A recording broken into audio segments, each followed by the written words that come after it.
Good evening, ladies and gentlemen. Pleasure to welcome you this evening to what is the inaugural conversation on issues that all of us have a voice on. We have a thought, we have a concern as well, and that's about urban issues, because we're all directly affected by it. Mind you, this is going to be a conversation, it's not a talk, and it's a joint initiative of ICRIER along with India Habitat Center. In fact, we have been in conversation with Dr. Ahluwalia, and we've been thinking that we need to begin a series like this to share thoughts, share perspectives on urban issues, urban governance, and where the urbanization trends are heading. And this conversation, this series, is as a consequence of those discussions, and it's happening now. We hope that we can continue these conversations with different experts from parts of the country, maybe from overseas, but that depends as we go along. But Dr. Ahluwalia very kindly agreed to anchor this first conversation. She has been, as you all know, writing extensively, traveling on these various missions in the country to look at the experiments and practices that are happening in different cities.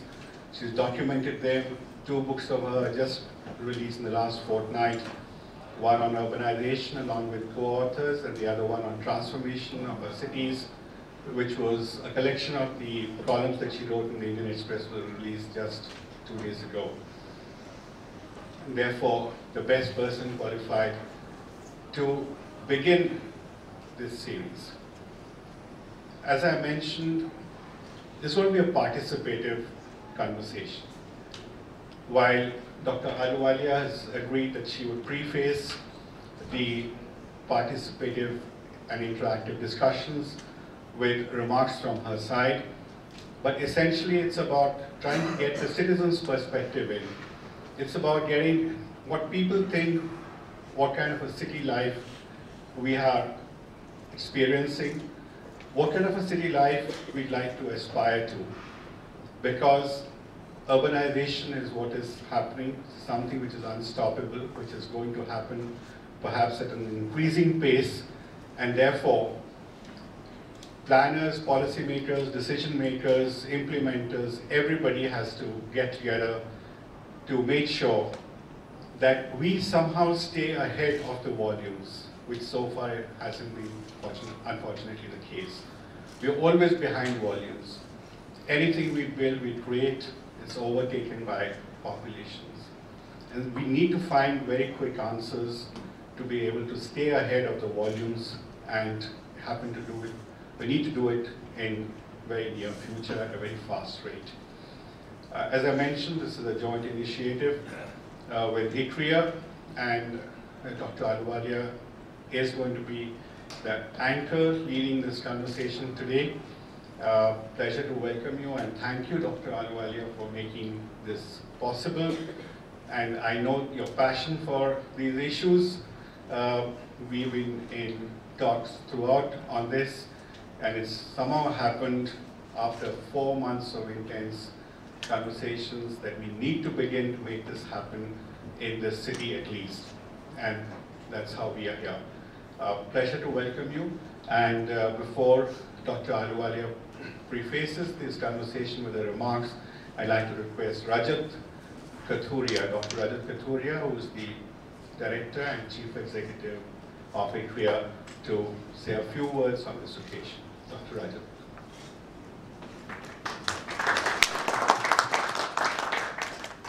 Thank you, Mr. Lebaran, Dr. Ahluwalia. Very warm welcome to all of you this evening. It's a pleasure to see so many of you at the inaugural conversation between ICRIER and Habitat on a topic that is of immense interest to all of us. As Mr. Libran just said, we've never been ahead of the volumes. And I guess in urbanization, all the numbers are such that, Dr. Ahluwalia will perhaps talk about some of those numbers, and they are, the magnitude is monumental, I guess. And it's difficult to stay ahead of the volumes, but one of the things I must say is that ICRIER has been ahead of the curve in many ways. It has, if you go back to 1981 when we started as a policy-oriented think tank, trying to develop knowledge content for policy making.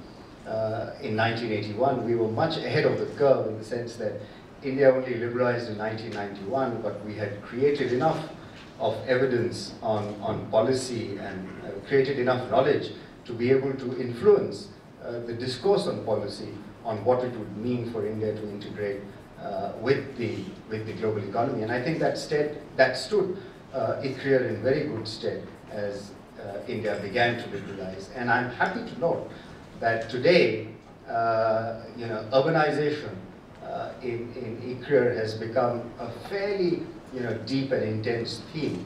Dr. Ahluwalia herself in the past week has released a couple of books which have found extensive coverage in the media, both electronic and in the print media, where the kind of problems related to urbanization have been discussed. But one of the things that you would probably be happy to know is that what you see in the media, what appears in the media and what appears as discussions, there's a lot of scholarship and academic work that goes behind it in ICRIER. And urbanization has, as I said, picked up a lot of steam in ICRIER, and there's a lot of work going on that I'm sure, just as we were able to do in the past, to be able to influence, if not change immediately.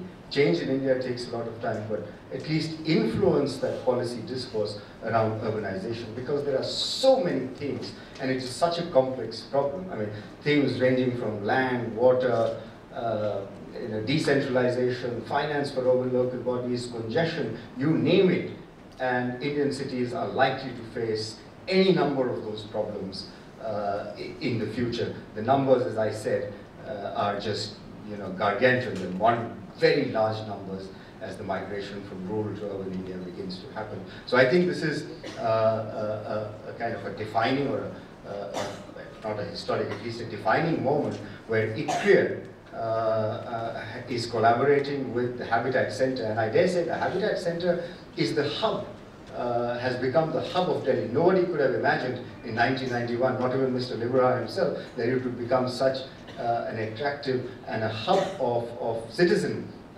activity, and I'm really glad that ICRIER is collaborating with the Habitat Center in this inaugural conversation, which I'm sure will have many more engaging conversations around urbanization. So I think we are natural partners, Habitat and ICRIER, for the reasons I just mentioned. We have, as many of you know, we have our office in the Habitat Center, and we've been located here for many, many years. So I would also take this opportunity to thank Mr. Libran that we have been given this opportunity. ICRIER is very happy to use that opportunity to begin this inaugural conversation on urbanization with, I think fittingly, Dr. Ishwar Ahluwalia. So thank you all very much for coming, and may I invite Dr. Ishwar Ahluwalia.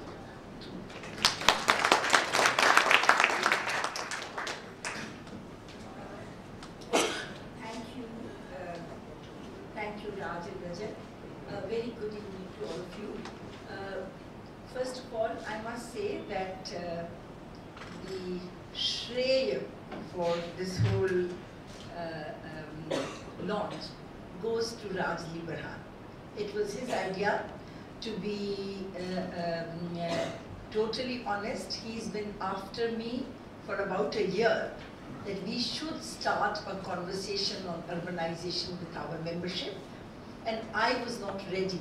And I said, I have to get to a certain threshold before I can, do this. So here I am. And in the spirit of a conversation, I'm not actually going to stand up there, but sit here and talk. Let me just say that, I'm not an urban economist, I'm not an urban planner, I'm not a city manager. I was led into this direction of looking at problems of urbanization when the Ministry of Urban Development asked me to chair a committee on urban infrastructure and service delivery in 2008. We prepared a report in 2011, and in the course of preparing the report, we realized that on the one hand, we don't even have information on the state of service delivery in our cities. At the same time, whatever research has been going on in different aspects of the urban challenge, whether it has to do with public transport or affordable housing or drinking water or sanitation, wastewater treatment, solid waste management, all that research has happened in silos. The secretariat for the committee's work was National Institute of Urban Affairs, and Dr. Chetan Vaidya is sitting here, who was heading that institution when we worked. And we found that while there was quite a bit of work done, it was really talked about between the specialists. And when we started out, we would get presentations from solid waste management walas, and then we found that they were divided between those who were for incineration and those who were for first reducing and segregating waste and going the compost way, then those who believed in waste to energy, or no, that was not on because that was not environment friendly. Similarly, if you went for planning, land acquisition, there were different people. But all this was not located in the context of the overall strategy of development. So with all honesty and all humility, I want to say that the only thing that myself and the group of people who've been working with me, including a very young team at ICRIER now, we have been trying to look at the urban challenge in the context of India's overall development. And the first point that we all need to understand is that if we are aiming for a 7% growth rate of GDP, it is not going to come from agriculture. Agriculture at most can grow at 4 or 4.5% per annum, which means that industry and services sector, which are the more rapidly growing sectors, will become more important in the time to come. Even today, the non-agricultural sectors contribute about 2/3 of our GDP, and they are projected to contribute 75% more in 2031. So what has happened is that we are going through a process of transformation of the economy, which inevitably involves movement of people from rural to urban areas in expectation of jobs which are more productive than what they would be, at what level of productivity they'll be working in the rural sector. But what has happened is that even when we have had a growth rate of 8% over the last decade, this growth has not resulted in the growth of employment. So what happens is people come to the urban areas in expectation of better jobs. But in the end, what you find is that these people end up living in slums. That's one part of the story. So urbanization is happening. It is picking up pace. It is not a matter of choice. What is the choice before us is whether we have planned urbanization or we have haphazard urbanization. Now, as far as data on the state of Indian cities is concerned, a state of service delivery in Indian cities, I don't need to give you numbers on, for how many hours we get water and what is the state of our solid waste, because we all experience it every day. So I shall spare you those details, which you can actually look up in the committee's report. But what is very clear is that we need better cities in order to have a better quality of life for today 34% of our population, by 2030 40% of our population, and this percentage is only going to increase in the years to come.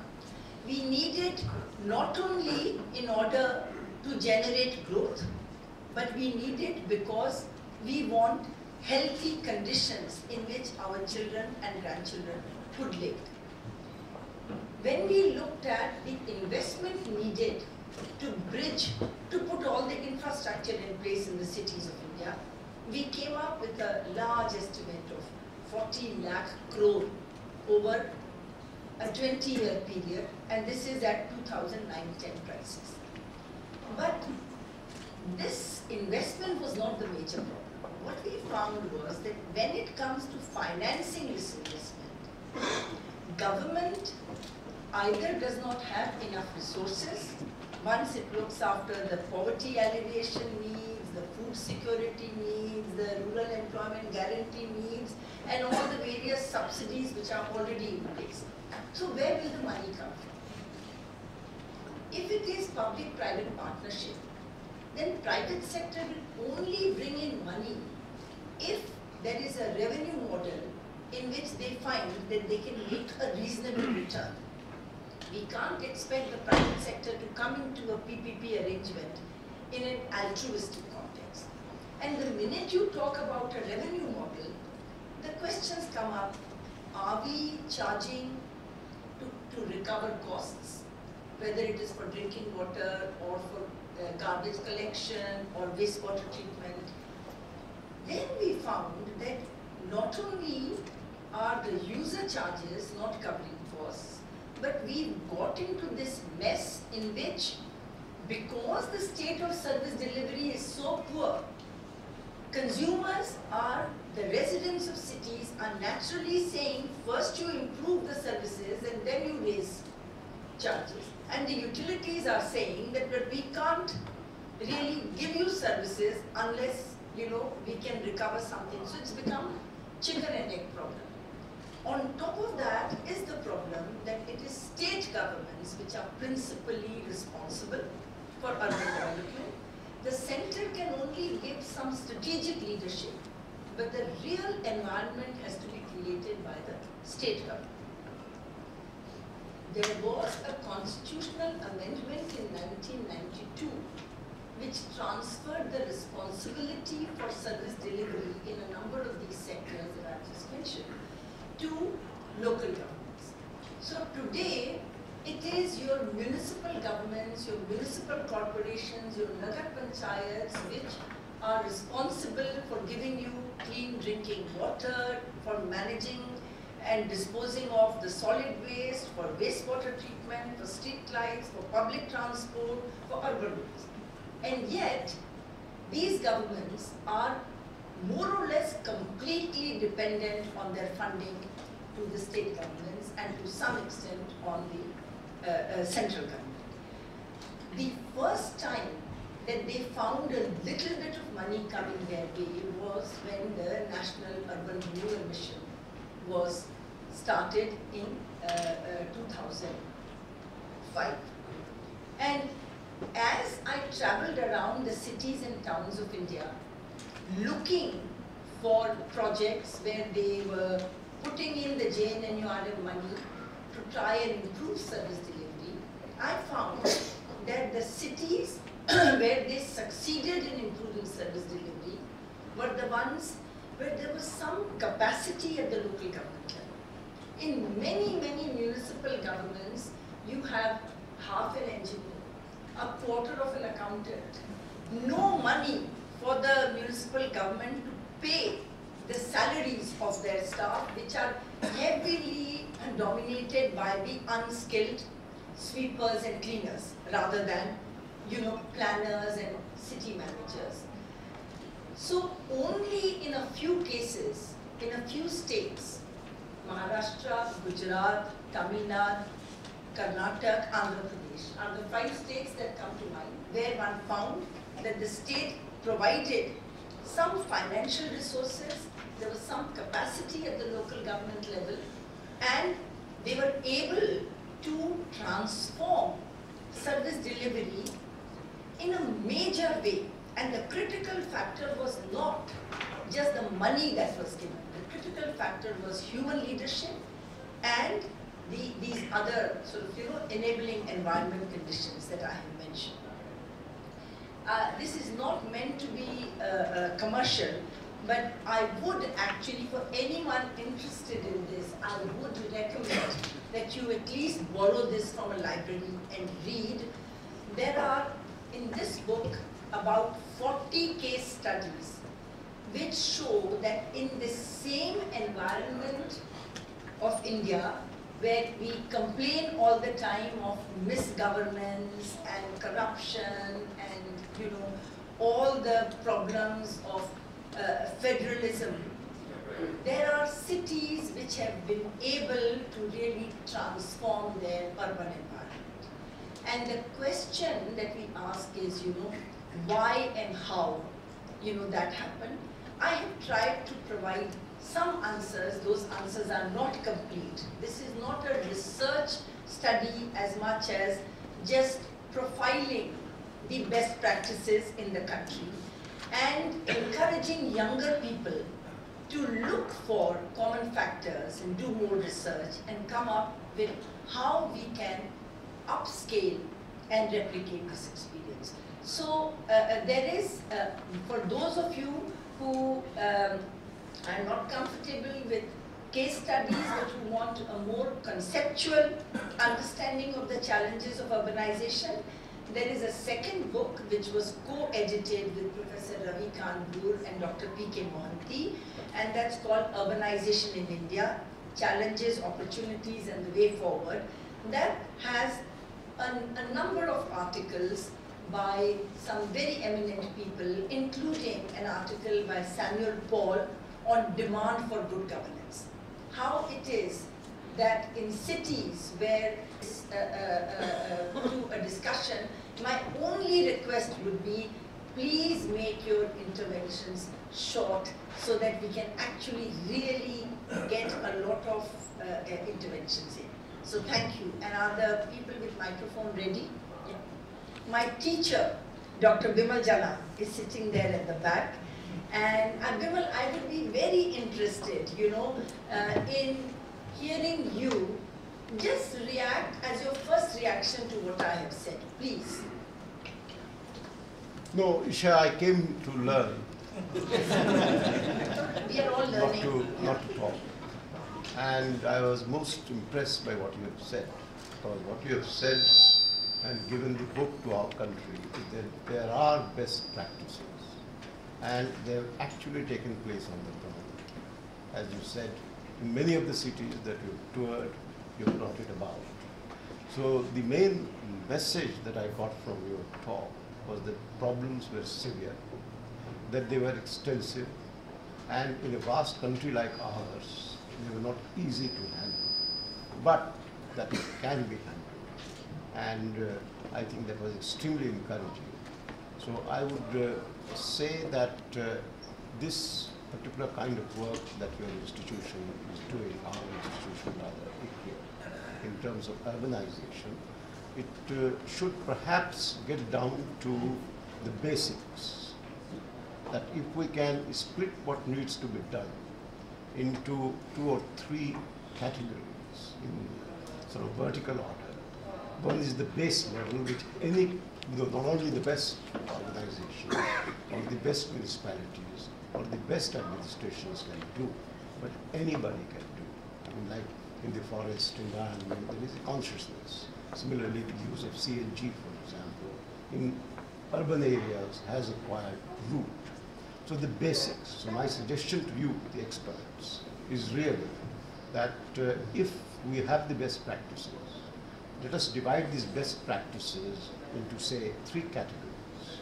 One, the base level, which doesn't require geniuses, which doesn't require brains, which doesn't require experts, which can be done by the ordinary people employed by ordinary agencies. Basics, absolutely. Like cleaning, for example. Are there methods of cleaning our streets, cleaning our urban areas, which we see every day? Are there ways of handling the garbage? I mean, you see the morning around anywhere, I mean, even in the best areas, that in the morning they come, they clean, and in about an hour and a half, there's garbage all around. So there must be something that can be done. You go to our gardens, for example, right here in the city of Delhi, you will find that, again, the pavements are clear, but the grounds are full of garbage. Why? So I would suggest, Isha, and you've been kind enough to ask me, and I'm sorry I don't know anything about the technicalities of urbanization, but as somebody who has been just an ordinary citizen, as it were, in an urban area, that if there were the basics that we can identify, which we can deliver, which we can do with the kind of staff, with the kind of organization. In districts we have panchayats, but the responsibility for the district is the district collector. And so what I am trying to get to you is that this is the organizational aspect of the second level. And the third, which is probably the most difficult piece, which you refer to, is that it's a large scale, that if you want to modify the structural issues, then you require a large amount of money and large amount of talent. I mean, that's where we lack, and but that is the up there. You know, I mean, I think that if we can resolve issues, the first base level, then the second, the organizational level, I'm sure that you will find that the need for financing also reduces. So I'm just giving you a very layperson's and inhabitants' views as I see it every day. And I leave it to experts like you and your team to try and devise what at least the minimum that we can do in the next 3 years. Thank you. May I? Yes, please. Could you introduce yourself?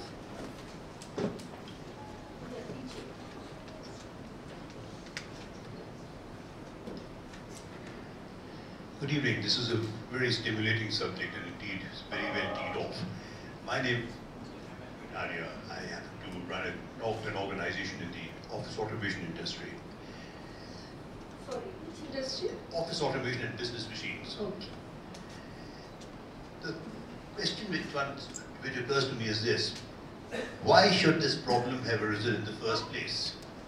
If some strategic planning had been done, and is still required to be done, why should our rural areas avoid shift of populations, people, human resources from the rural countryside to the urban centers? If we can contain this and minimize the drift of population from the rural to the urban centers, will we not be alleviating the problem to a very great extent? How would you do that? As I said, this would require strategic planning in order that the temptations for people to move to the urban centers are obviated. Provide people in the rural areas all that they really need. Good education, good welfare facilities, good infrastructure rurally, good medical facilities, everything that people require for a decent living in order that the temptation to move to a city doesn't exist. If we can focus on that, perhaps we'll take the pressure off the urban side. And in fact, you might even have a situation where the populations which have migrated to the urban centers over the years would drift back to the rural areas to the benefit of everyone. Yeah, thank you. Yes, Chairman. You may want to introduce yourself to the others. I know you, yeah. I'm Jogini Bhagwati. I'm with ICRIER. I'm the RBI Chairperson there. Isha, Raj, Rajat, it's addressed to all of you. It's not a question, it's more I'm just reflecting. See, one of the problems you mentioned was the lack of finance. Because if you want to do anything in a systematic basis, then you need a systematic source of funds. for a municipality. Let's talk about municipalities, because urbanization involves so many bodies. But let's talk about municipalities, and I'll explain in a minute why I'm focusing on municipalities. And we have, of course, municipalities which don't run very well, which are not staffed, as you said, with the right kind of staff. But at the root of it all is the salaries they pay. Now, if you look around the world, let's take a first world country. You'll find a market for municipal bonds. And it's not totally unknown to us. Ahluwalia in the early 90s, somewhere around 93, 94, issued municipal bonds. And now the hierarchy of bonds is, government bonds have the lowest yields, the lowest interest rates. The next kind of bonds are municipal bonds, which are seen as quasi-government. And to that extent, people are prepared to accept a lower yield. And then the next market is the corporate bonds. The corporate bond market, I don't want to go there, it's not yet as developed as it should be, etc. Now, municipalities should be able to have captive sources of funding to be able to service their bonds. Because I think, at least today, in urban areas, and in the larger urban areas, I'm surprised that Delhi till today has not issued a municipal bond. I mean, it's mind-boggling. So Kolkata has not, Mumbai has not, Chennai has not. I don't know why not. People in urban areas, in these 4 major metros, are prepared to pay for their services. So the issue is, you have to see a linkage. I mean, municipalities will be able to service their bonds that they issue. And it will help the pension industry, it will help the insurance industry, because these bonds will be long maturity. And how do they service their bonds? Because they'll have some fee. But of course, people are prepared to pay the fee if they feel that there is some value. For that, perhaps some legislative changes might be required. I'm not familiar with what kind of legislative changes are required to make it legally obligatory on the part of those who are availing of these common municipal services. Because it's not directed at one person. If you're keeping a place clean, if you're assuring that garbage disposal will happen in a particular way which is environment friendly, it will cost something, and somebody will say, look, that's fine, I don't have to pay, let everybody else pay, I avail of the benefit. But if you make it legally compulsory, and just as you pay a house tax, you have to pay property tax. Everybody in NDMC area, private property has to pay property tax. Similarly, you can have some tax that the municipality charges, which is based in law. So you're basically breaking the law. I don't know, maybe it's all been thought of, but I haven't read too much about this in India. Thank you. Thank you. I think the gentleman there.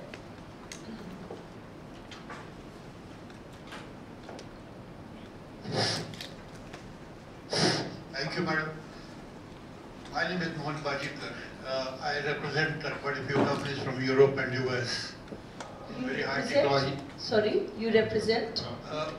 Quite a few companies from Europe and US in high technology areas.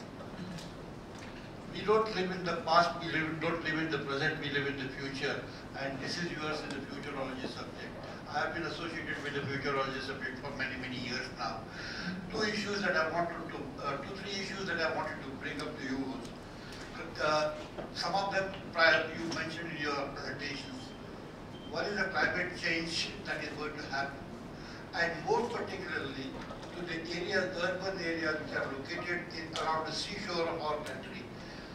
Many cities will go under the water. You see, this is going to definitely happen, and many futurologists have predicted this. Number one, we are not ready for those. When we talk about future, we talk about exercise in preparedness to ward off some threats to us. Madam, you also talked about agriculture.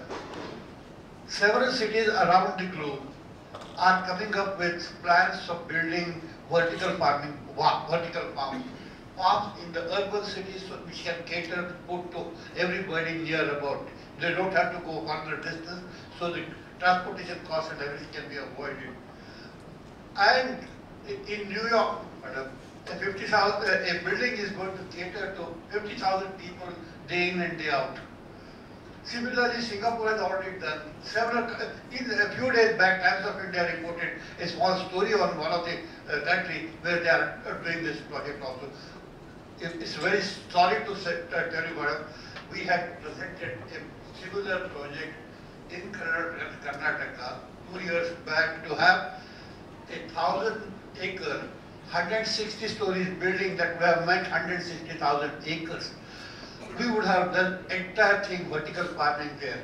It was, money was not, we were not going to borrow money, money was to come from outside. Everything was settled. All high technology people were settled. Everything, education is to everything, they were to come in. Unfortunately, one of the secretaries, rest of the, everybody was for it, one of the secretaries who put his foot down and did not allow us. But in a small way, we are making a big, going to make a big ring in Karnataka, Dharwad Agriculture University, because I had sent some people around to Vietnam, where a small project of this nature has already come, and she has come back and is going to set the ball rolling. So likewise, there are many issues when we have not even talked about the healthcare. Healthcare is going to be one of the issues that is going to require a tremendous amount of efforts. People like in Mumbai, we have tried to help some urban road transport drivers. They have no means. For these people, they have Thank no you. means. Thank So these are the issues that one needs Sure. to. Thank you very much. Yes, your next door neighbor. Thanks, Ahluwalia. I'm Manoj Dabas. I do several things. One of the things that we do, we are working on some urbanization issues ourselves. Like you have traveled to various cities, I have also had a chance to interact with several people for running small municipalities, not big towns like Delhi or Bombay or Ahmedabad. It is one thing to lament that those municipalities are short-staffed, understaffed, but those municipalities do have staff. There are some people who are there, who are still running those things. The one biggest challenge that is that there is hardly any capacity building for people who are manning the middle lower cadre posts over there. The commissioner, the CEO, the person who heads the municipality will always go to Yale, he'll go to Ahmedabad for refresher courses, etc. But people who spend their lives in the same department, as middle-level positions, they hardly ever get any exposure to what's happening all around. So my suggestion is that while capacity addition is a fantastic thing, it is required. It is also required by people who are not the star variety, but people who actually man positions at the front line. So there has to be a national program which builds the capacity of what already exists in these cities. In addition to what you mentioned, that we need to get more capital. Thank you. Yeah, I just want to say here that I completely agree with you. In fact, in our report, one of our strongest recommendations that we made to the government was on building the capacity at the local government level. And I would just like to make one other point here.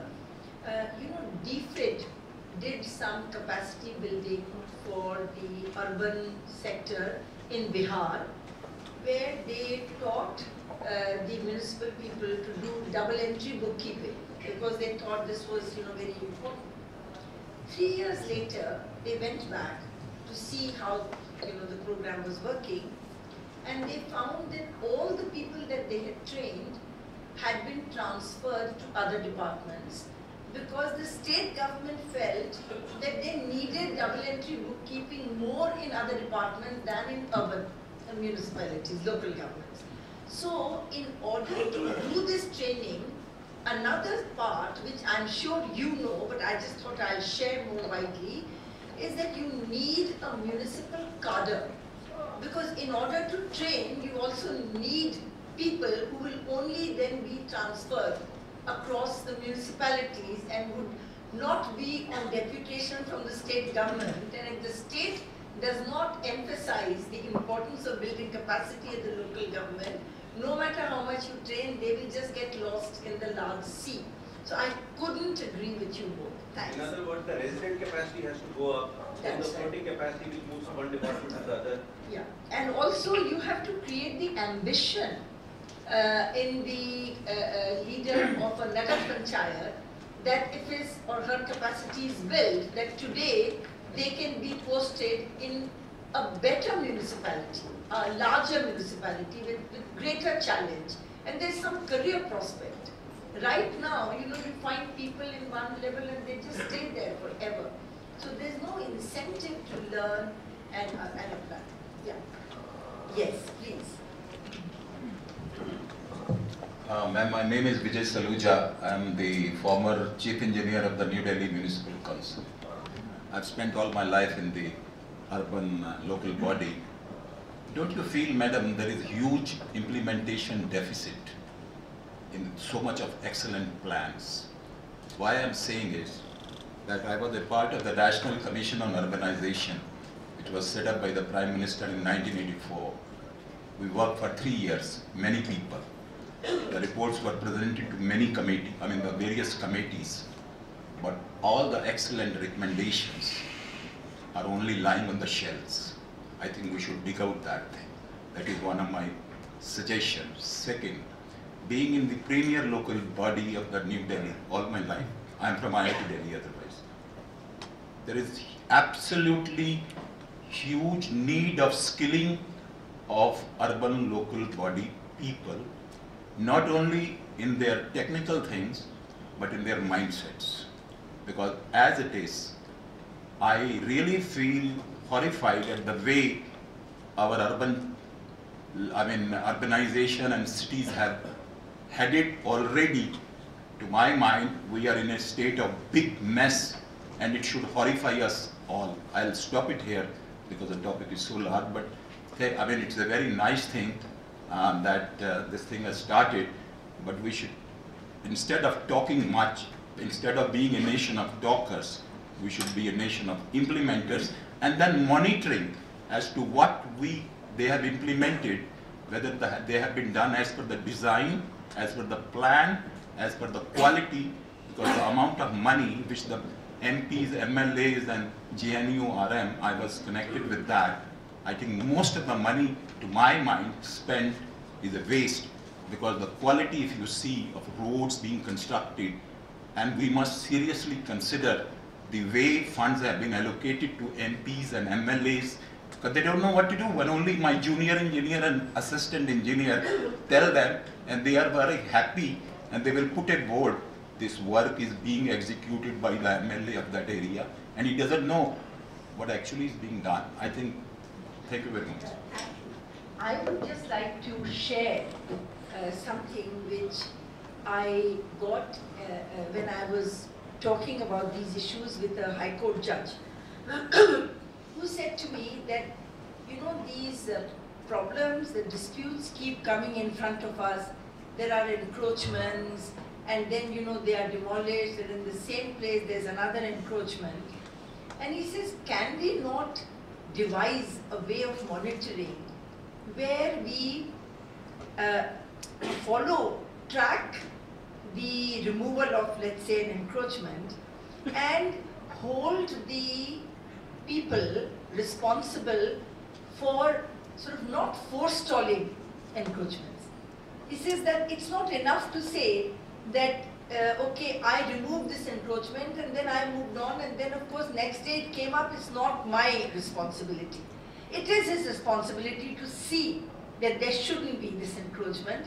And second, he was saying, is there some way that from the judiciary we can put pressure that this thing should go on their confidential reports? Now, I have no idea. So, this is what happens when, we work in silos. So, my mind would never have looked at it from that perspective.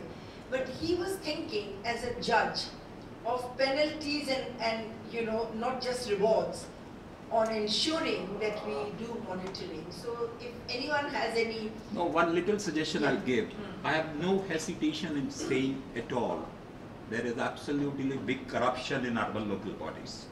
And I feel the people who are honest there, they are not given encouragement. In fact, they are hounded, harassed and humiliated. And only the people who are corrupt, they are the favorite of the seniors. If you want to make a difference, then please create a system where the honest people are protected, they are commended, and they are put on the forefront. Then only, and it will take years now because the malice has gone very, very, very deep. Thank you very much. Yes, please.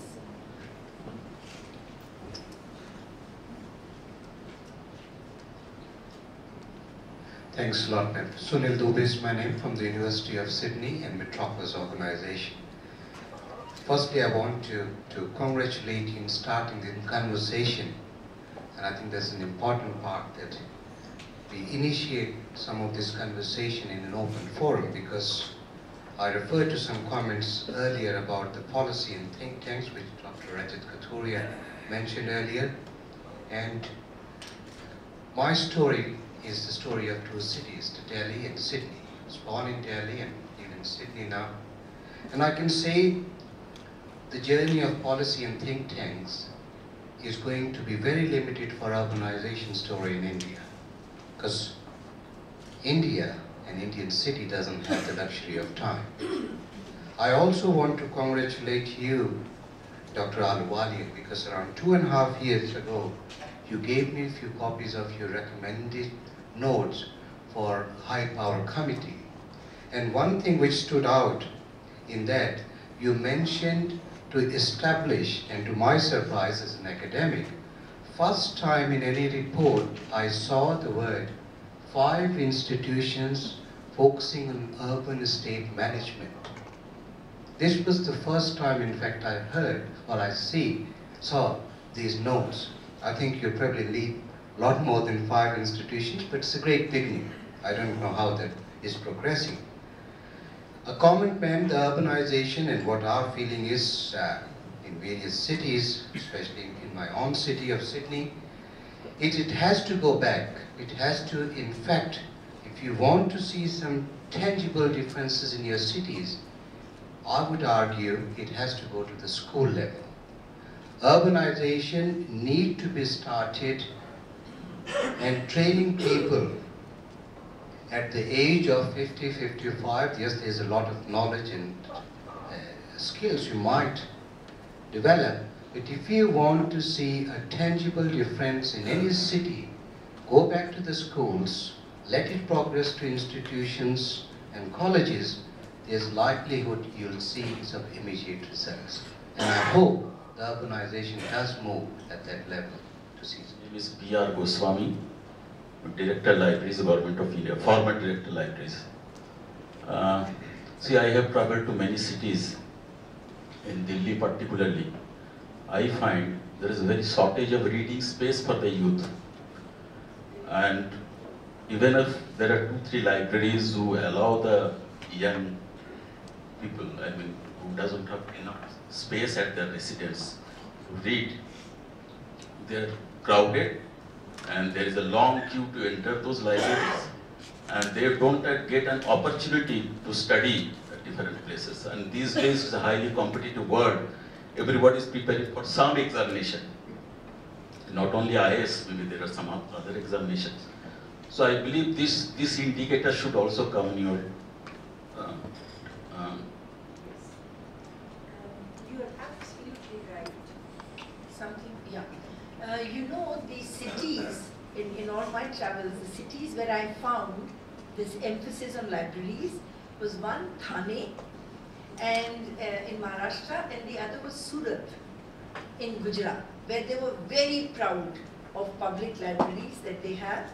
And in Mysore, in fact, Sudha Narayanmurthy, she comes from there, and she has given her father's home as a public library, you know, for students to just come and read. They have a collection of books, and it's not just for reading those books that kids come, but they come precisely because they don't have a quiet place where they can sit and study. So a lot of them just study for their exams.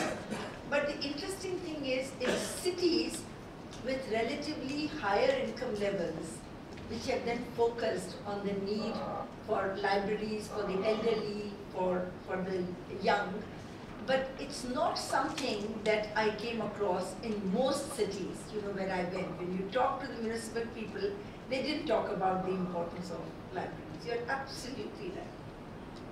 Yes. Okay, please. I'm a management consultant, and I have clients all over the world, and I have traveled almost every part of the world. And basically what a difference I find here in India, particularly in the urban challenges, you must be aware of it. Over the years, the pollution norms have been so much, deteriorated, and mandatory norms have been established, but they are not followed here. Whereas in the other part of the world, they are followed strictly, and they are able to get the results in a very correct and accurate manner, in an effective manner. Here there should be some thing which should be established so that the norms are at least done with and they are followed. This is my suggestion. Dinesh, maybe this is the time for you to say something on pollution norms. I think there will be Dr. Dinesh Mohan. Dinesh Mohan from IIT Delhi. You sure you put me in a tough position? And you are actually an exception to the rule, where you actually brought down the pollution levels in Delhi. So, some of the recent work we've done shows that, for example, in Delhi, and this would be true for most larger cities where there's a lot of construction going on, that there are brick kilns around the city. And so about anything from 15 to 20% of the particulate matter in our cities is coming from brick kilns.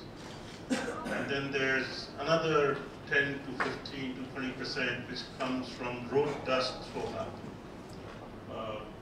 And then from traffic, it is anywhere from, as far as particulates are concerned, anywhere around 15 to 25%. But then there's a huge amount again coming from generators and gensets and so on. And again, a significant amount coming, especially in the winter, from people burning fires and cooking. Now, the whole issue then becomes a little more difficult than any Western city. That is, some of the stuff is not centrally controlled. That is, we can clean up our fuels, and I think this must be done, which is that we must have the same fuel norms for the whole country. At present, for vehicles, the metro cities have different fuel norm, and the other cities have a worse norm. And so then what happens is that when your car goes out and fills up bad petrol, it poisons the catalytic converter. So the estimates vary from around 30,000 crores to 60,000 crores to give us the best fuel for everyone in the country by improving our refineries. And to put it into perspective, everyone says that's a lot of money, but just to put it into perspective, the second phase of the Bangalore metro is 28,000 crores. So just two Bangalore second phases will improve the fuel for 1.2 billion people of India. What is your view on diesel? I really don't know. Because the diesel run cars, BMWs on diesel. After all, say in a city like Paris, I think about more than 50% of the cars are on diesel. Now, the issue comes down to that you have to have very clean diesel for all vehicles. Unless you have very clean diesel for all vehicles, then diesel is a problem. And so it's going to take a while as far as some of these things are concerned. But I think from policy purposes, I would think we should really think very seriously about giving clean cooking fuel to everyone in the city. Maybe the CNG which was given to buses, if it was always given to poor people to cook their meals, overall the health impact may have been much better. And to clean up the vehicles separately. So I think, as you said in your opening remarks, we work in silos. I think there should be, for many of these policies, look at cross-cutting issues. That if we have to give clean fuel, then who will benefit most? Because the number of women's health being harmed, because about 30 to 40% say in Delhi, because the way they cook every day. With just a little bit of help with clean fuels would make a huge difference, and so on. So I think there's no silver bullet. And basically I would start with things which are centrally controlled, like refineries, because that's what we can do easily. Then we can go on to things which are more decentralized, and maybe I'll just touch on one thing which you started with, and it's been mentioned again. We have very little technical expertise in the country. Wherever we have meetings, it's the same 6-7 people who speak at one level. And there are no jobs of the kind. For example, many of us in this room, none of our children will take a job in a municipality.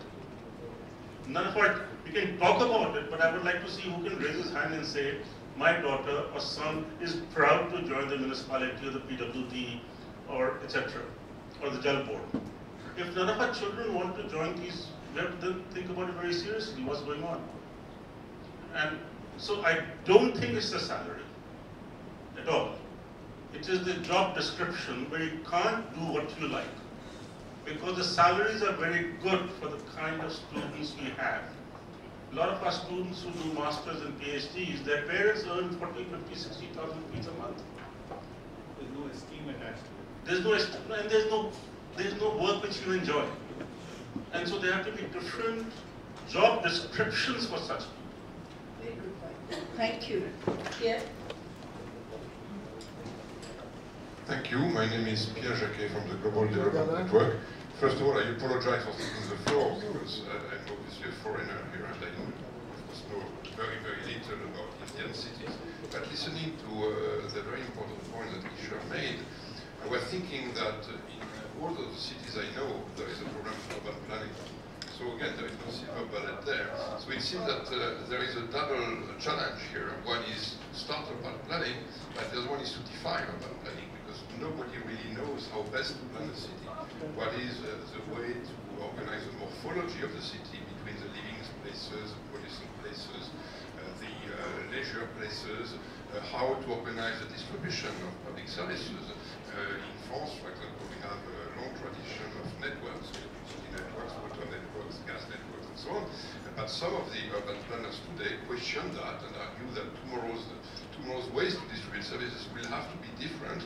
And of course, all of us face the problem of climate change and the need to adapt our cities to climate change. So I have a question about the how. I mean, I share everything that I said about the urgency to start urban planning, but the question is how to organize that, given the fact that there is no silver bullet and no uniform, universal theory of urban planning. You could argue that there is an urgency to start with basic urgencies, but the difficulty is that addressing basic urgencies also has medium to long-term implications. So how to reconcile that? It's probably a role for think tanks, but the how question seems to be quite important. Thank you. Dr. Chetan Vaidya. Chetan Vaidya from School of Planning and Architecture. I have 3 points to make. I think as far as capacity is concerned, we also need to, it is chicken and egg problem. What we are talking about municipal government, people not willing to join, this will not happen in Ahluwalia or Rajkot or Surat. People take pride in working for this organization. So, because they have been given that kind of role as a municipal. My second point was friend from RBHL from ICRIER. I have some information on municipal law and I will be willing to share it. And third point which I am raising was, see, each one of us, we can talk of this big policy. Eventually, each one of us stay in an area and what we could do. And there's one possibility, again, under the JNURM for areas above, or now which is being in Delhi being called as Mohalla Committee, which is the option for Gram Sabha. And now there's a debate going on between Mohalla versus these RWAs. So this is something area which some of us could sort of take it a little further and see what can be done at the local level of the community. Yes, please. Okay, after you, Alan, please. Thank you. Alan Rousseau, I am the Secretary General of Metropolis Network. I appreciate a lot your work, but I would like to suggest that you go to see how the people appropriate themselves to the city, because I think that they are also partners of what happens in urbanization. And when you speak about corruption, when the people is involved in the urbanization process, the corruption is lower. And I think that would be also an indicator about what is possible to do. And my surprise here in India is that I think that there is no appropriation about this public space, you know? And I think that there is also related with education. And when the people is careful about the public space, the urbanization is also easier to realize and to put them in place. Thank you. Yes, I think you had. I'm Ram Singh. I'm Associate Professor at Delhi School of Economics. One of the problems seems to originate from politics of municipalities and relevant state governments. And there are several problems with the politics, but particularly the politics of municipalities and state governments puts at risk credibility of what existing municipality or current government says and do. So it has become norm in India to let colonies come up, charge some fees and regularize them. So it's a common knowledge that once you put structure there, nobody is going to, regardless of deficiency of infrastructure, people know that you will be able to regularize all that. It will cost you something. And that, of course, wreaks havoc with urban planning. Related issue is of land use. So again, it's a common knowledge that you regardless of zoning regulation, permitted land use. So you start doing something, and then politicians will never kick you out. So, and finally, the problem that again is, I think, on account of lack of credibility, is also making PPPs a very difficult challenge. The rate at which migration occurs from different points, that can be controlled. So right now we must focus why the migration is occurring, what kind of people are coming and why are they coming. So what incentive can be created not to come to cities so that the horrific condition which was being referred to can be controlled. And there I have a small dream, like if we can do something about it. You have mostly the landless farmers and the small holding farmers and their families, or the people who are dependent on them, they are migrating. If we can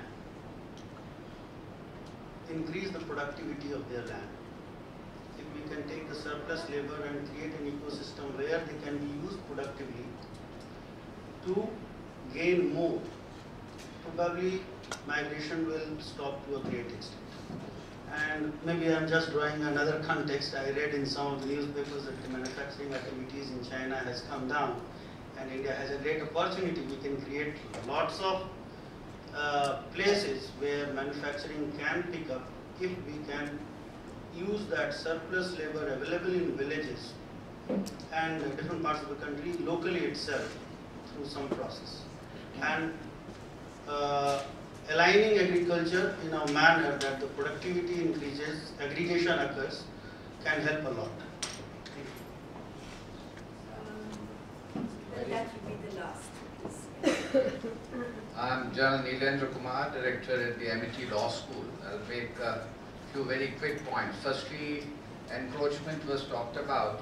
I believe that one of the constituencies, I would not like to name here in Delhi, the use was made of satellite images and aerial photographs to keep track of encroachments, and that has proved very profitable, and thereafter the member concerned has declined to help anyone who comes to him when he compares that 6 months back this encroachment was not there, it comes now in the aerial photographs, so this could be made use of.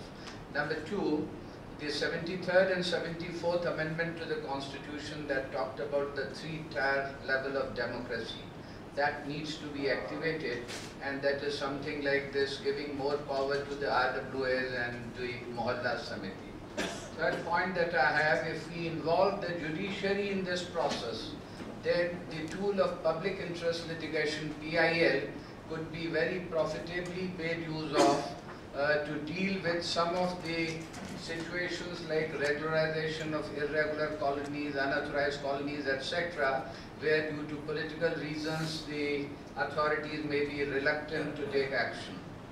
Of course, the next point that I wish to take is to create a special expert education, that is the specialist in the area of urban and municipal management, which presently is not there.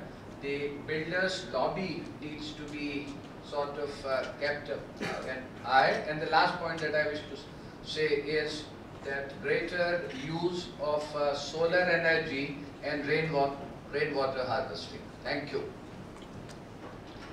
I will just take no more than 3 minutes to just address some of these issues where I've done some work, and I'd be very happy if you find my answers unsatisfactory, to please communicate with me on isharahluwalia@gmail.com, just so that we keep this dialogue going. I think we had 2 people talking about the need to somehow check migration, either by improving the conditions in our rural areas or by creating a system of incentives and disincentives so people don't move. Now I would just say here that we are different from China. China worked in a way in which they would put infrastructure in place and they keep the gates tightly shut until they were ready to absorb, the exodus from the rural areas. Now, we are a democracy, and unfortunately, we don't have the choice of putting the gates there. So we have to accept that. And that was not even suggested by the 2 speakers. But those of you who say that we can actually improve, something like the Pura concept, or improve the productivity, I would just like you to again reflect on the fact that even if you do very well in the agricultural area, basically you're going to get a growth rate of 5 to 5.5%. Which means if you're willing to live with 5.5% growth for a longer period and remove poverty at a slower pace, that's the choice you make. But even Jawaharlal Nehru in 1939, when they were planning, they had a committee which was looking for India's planning model when India becomes independent. Even at that point, the growth rate that they had fixed on was 7%, is what you would need if you want to realistically eliminate poverty in a short period. Now, that still is only a necessary condition and not a sufficient condition for removing poverty. But it really is a necessary condition.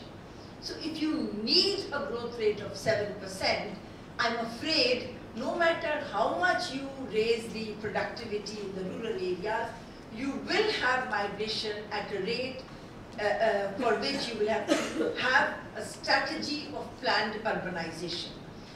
At the turn of the century in 2000, we used to have debates on whether we could hold back globalization. Did we really need to become a member of WTO? Now, just as we were in denial about globalization, as if we could stop it, and not that we should prepare ourselves against the ills of globalization and exploit the opportunities that globalization offers. I think today our mindset is that India lives in villages, when in fact more and more Indians are moving to cities. So I think that option, that doesn't give you an exit route from the challenge of urbanization which you have to face. I will say one thing. I would like to answer Gemini's question on municipal bonds. You see, when we started work on this committee's report, we had either the PPP walas, the public-private partnership walas, who came to us and said, how the government doesn't have money, But if the government has a little bit of money, it can be leveraged to get much more money from the private sector. And if you have transparent and competitive bidding of these, agreements, you will really make a difference. The other lot that came in a silo, they talked to us about strengthening the capital market, giving the right incentives for municipal bonds, and you could borrow. But the logic that we used in challenging these things was that these were both solutions which were by financial people, and both had an underlying assumption that there was a revenue model which will generate enough in order to repay what you borrow through the capital market, or generate a rate of return which will satisfy the private sector. The minute you assume that neither the municipal bondwala nor the private sector partner in PPP is going to come in out of altruism, you have to address the question of how will the revenue be generated. Now, Gemini, you mentioned that we should bring about some legislative changes so that user charges can be imposed. Today, if a municipal government wants to raise their water charge, it has to be approved by the state government. It does not have the independence to do that. You talked about how the sewerage charge could be part of property tax. If you were a municipal commissioner today, come election time, and this has happened repeatedly in Haryana and Punjab, they would say all properties below 3 lakh, below 5 lakh are exempt from property taxes. So one morning you'll wake up with half your budget just disappearing. And that's why what we said in the committee's report, and we keep lobbying for that, both with the state governments and the government of India, is that if and when you have a goods and services tax, GST, let's make a tiny proportion of that, maybe 0.25% of the GST, which should be automatically transferred to the third tier. So you get some oxygen going, so these local governments can breathe, and then there is a question of generating their own surpluses. The taxes, there is no such thing in the constitution as a municipal finance list. Taxes which only a local government can levy. You have a state list and you have a union list. And the state has usurped even the few taxes which were traditionally levied by the local government. So you have a situation where more than 50% of the funding of the municipal government really comes from the state government. Yeah, you want to say something? Just very quickly, because time is running out. One of the challenges, therefore, we have is to educate people to demand from their elected leaders not to encroach on this through the methods that you just mentioned. But that's exactly why we are here. That's right. That's exactly why, because the truth is that even as a think tank person, as an economist, working on macroeconomic problems and all, I never realized the mess in which our finances are when you look at the whole fiscal system.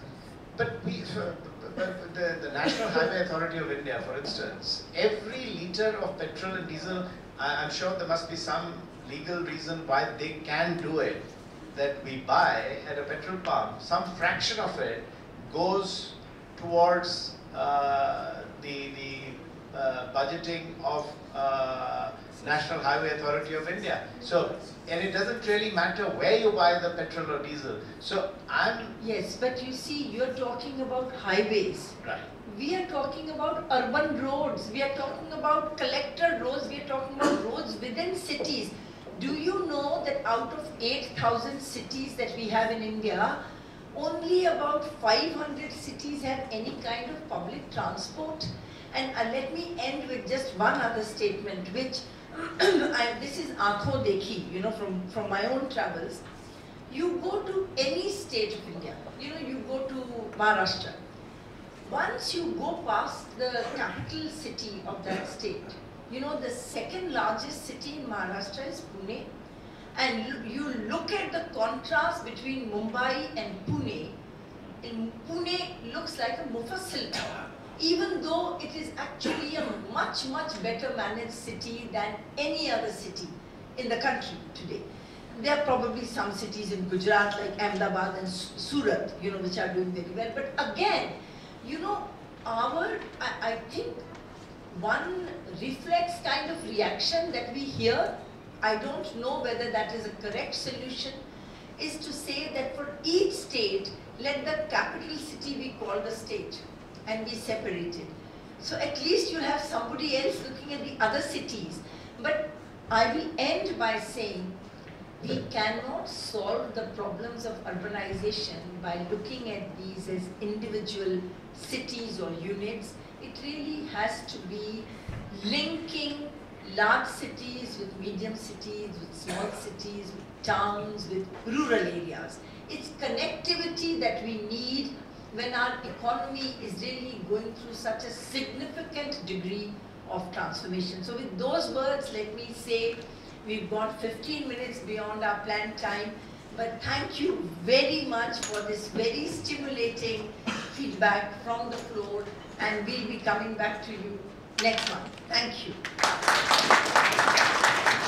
Just to take a moment and thank Dr. Ahluwalia for having started off this series of conversations. This indeed was both informative and educative as well, and participative. And of course, the stage was set by a very clear perspective that prefaced these conversations by Dr. Ahluwalia. I think the message that one comes across as a consequence of these conversations is that clearly we definitely need somebody who must anchor the city dream. And until unless there is, either a multiplicity of agencies or nobody empowered who is anchoring the city dream, we are going to have this kind of a haphazard state of governance that we are all too familiar with. And I think secondly, I just like to mention that we need to have a simplified, compliable set of municipal laws, not like the complex ones that we are subjected to, where nobody understands who has the discretion to actually override any law that they want to override. I think we need to do this as the first two steps to having a good municipal governance. Ladies and gentlemen, thank you very much for being here. Rajat and Dr. Ahluwalia, of course, we owe you a big thanks. Thank you very much.